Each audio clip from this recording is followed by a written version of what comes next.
Mr. Speaker, the Biden administration promised us that they would be the most transparent administration in our nation's history.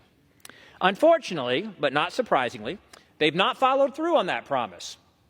In fact, the White House visitor log policy provides the American people the ability to see who is lobbying this administration.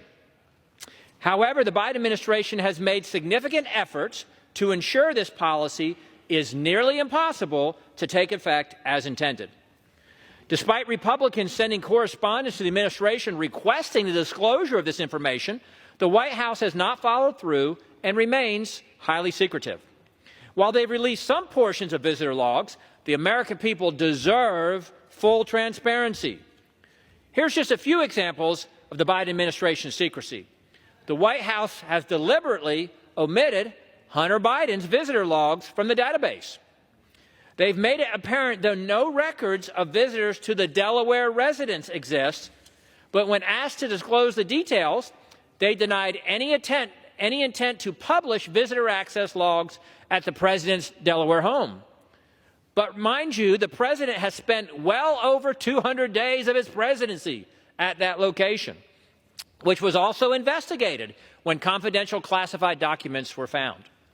Their failure to disclose all visitor logs between the White House and the president's Delaware property have directly contradicted this administration's claims of being the most transparent administration.